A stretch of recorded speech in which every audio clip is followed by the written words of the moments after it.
When the U.S. Army introduced the M18 Hellcat in 1944, it was unlike anything the battlefield had ever seen.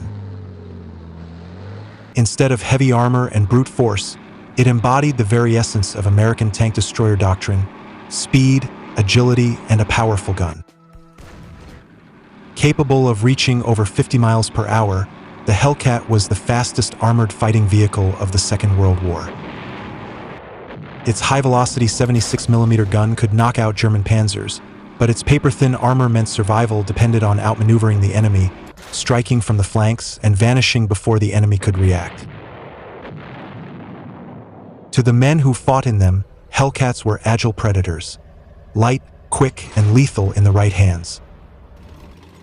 These qualities would be put to the ultimate test at the Battle of Arracourt in September 1944, when waves of German Panthers and Panzer IVs rolled forward in a desperate counterattack. What followed was proof that speed and surprise could be just as lethal as armor and firepower. By September 1944, the Allies were racing across France after the breakout from Normandy.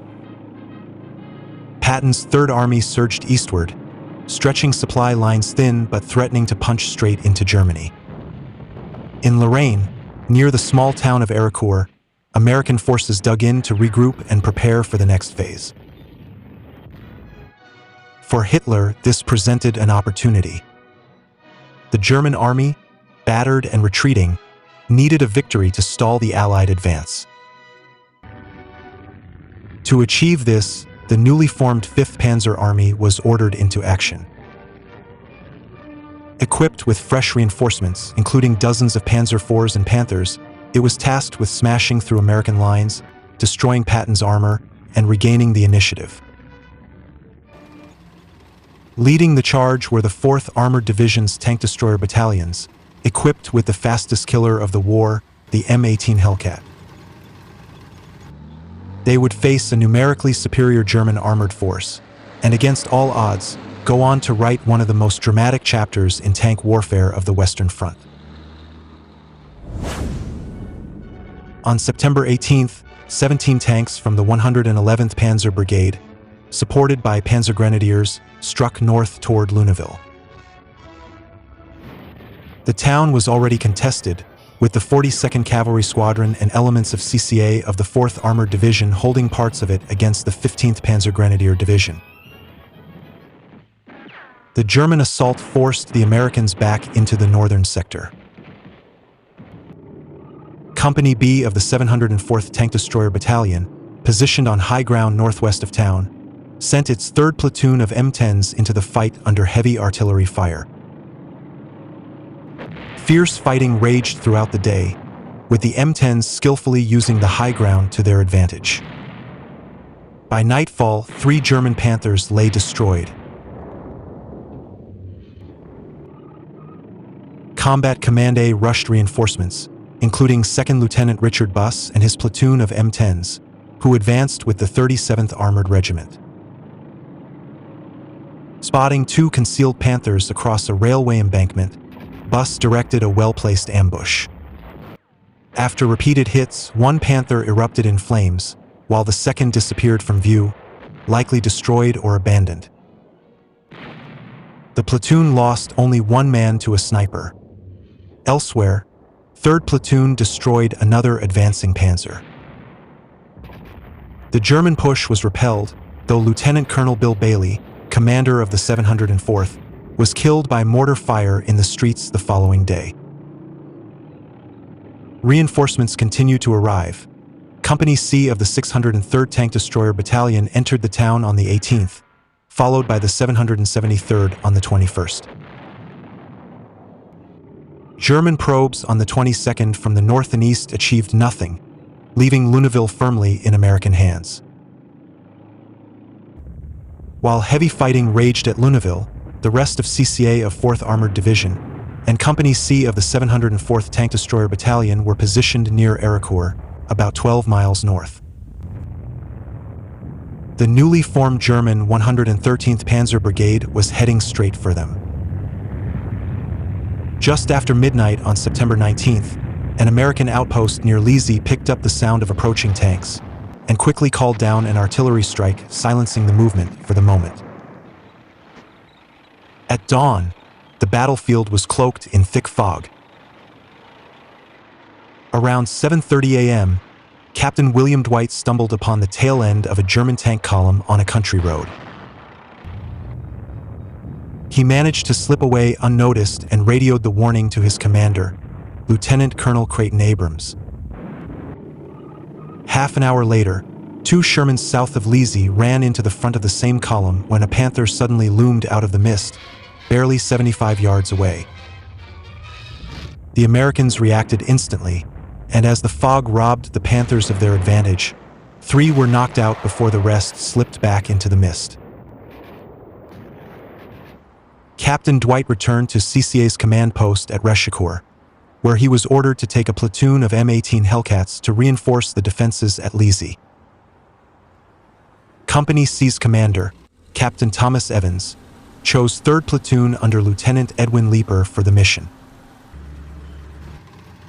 As the tank destroyers moved out northeast of Arracourt, they too spotted German armor ghosting through the fog, signaling the start of a brutal clash around Arracourt. The Hellcats took up hull-defilade positions in a shallow depression and waited. Visibility was so poor that the gunners couldn't even use their telescopic sights. As Lieutenant Colonel Hal Patton recalled, the tactic was simple but deadly. Once a German tank was spotted, a Hellcat would edge up just enough to fire. The first round was high explosive, used for adjusting aim. Once the range was set, armor-piercing rounds followed, tearing into the German armor. But the duel worked both ways. Each muzzle flash gave the Germans a target to aim at, and they quickly zeroed in.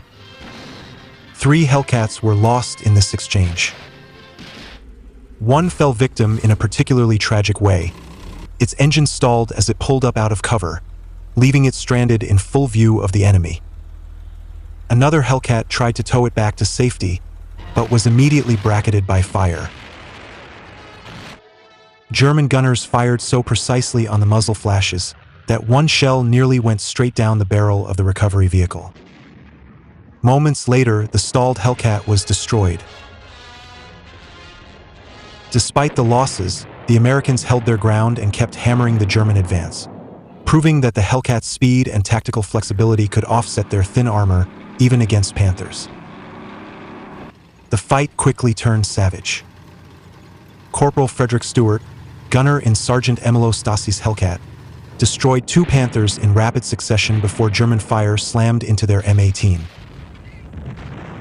The blast wrecked the turret, wounding both Stassi and Stewart in the legs. Another crewman was badly hurt, and one was killed outright. An hour later, Corporal John Eidenschink, serving as gunner in Sergeant Pat Ferraro's vehicle, scored 3 kills against advancing Panzers.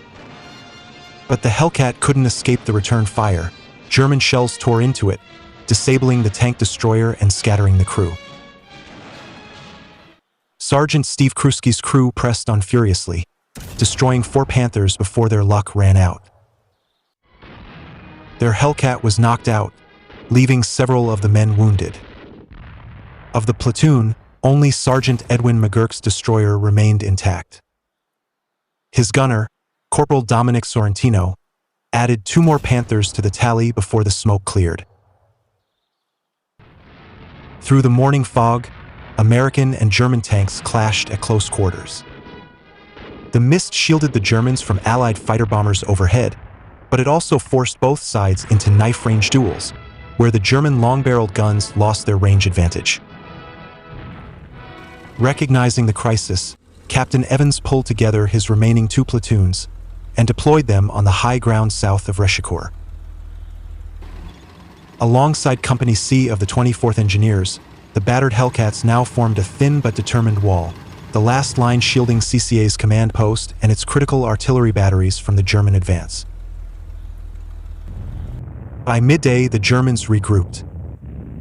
Around noon, the 113th Panzer Brigade launched another thrust toward Arracourt.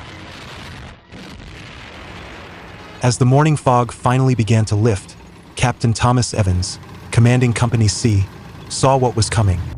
30 to 40 panzers advancing steadily toward his line. Evans later recalled the moment. "We waited and waited until they were within 1,500 yards. Then we fired. The two leading tanks were hit and stopped dead, aflame. The others, the crews apparently confused, turned sideways. I really don't know why. That's where they made their big mistake. It was a turkey shoot." From their carefully prepared hull defilade positions, the Hellcats exposed only their turrets, fired, then quickly shifted to new cover. The Germans never managed to fix their aim. In the chaos, 11 more panzers were destroyed in quick succession, each shot loaded and fired as fast as the crews could work the breach. The 113th Panzer Brigade faltered. Unable to press the attack under such devastating fire, the survivors turned back. CCA's official after-action report credited Company C with 8 Panther kills in the fight. Private Frank Amadeo, on his very first day as a gunner, astonishingly accounted for 5 of them. That evening, General George S. Patton himself visited Evans's command post on the hillside. Below them, the smoking hulks of German armor littered the battlefield. Colonel Bruce Clark, commander of CCA, pointed to Evans as the man who had directed the defense. Patton simply told him, "This is the kind of thing that's going to end the war quicker than anybody had hoped." With that, the general walked back to his jeep and departed, leaving Evans's men staring out over a battlefield turned into a graveyard of panzers. At dawn on September 21st, heavy fog blanketed the battlefield once more. Believing the Germans had pulled back, CCA formed up in 2 columns and began moving northeast around 0900 hours. But half an hour later, the fog revealed its trap. The 113th Panzer Brigade suddenly renewed its attack, threatening to cut into the rear of the American columns. Reacting swiftly, both columns wheeled about to meet the threat. At Arracourt itself, B Company of the 704th Tank Destroyer Battalion, working hand-in-hand with artillery and M4 Shermans, destroyed another 6 German tanks while repelling the assault. By midday, reinforcements from the 691st and 602nd Tank Destroyer Battalions arrived, and together with the 35th Infantry Division's 320th Regimental Combat Team, they established a strong defensive perimeter.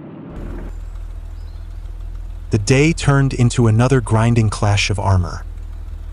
The 37th Armored Regiment lost 7 Shermans, but in exchange, no fewer than 18 enemy tanks were destroyed. The following day, September 22nd, saw only scattered fighting as the Americans swept the fog-choked fields.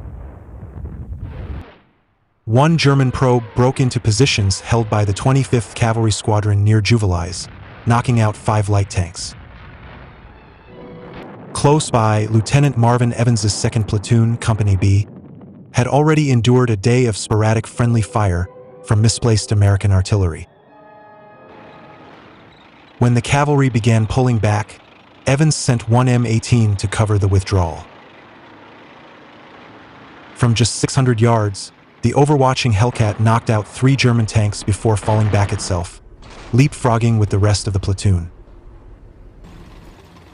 By nightfall on the 22nd, the tally spoke for itself. CCA and the 704th Tank Destroyer Battalion claimed 79 German panzers destroyed, at a cost of just 14 Shermans, 7 M5 light tanks, and 1 M18 written off.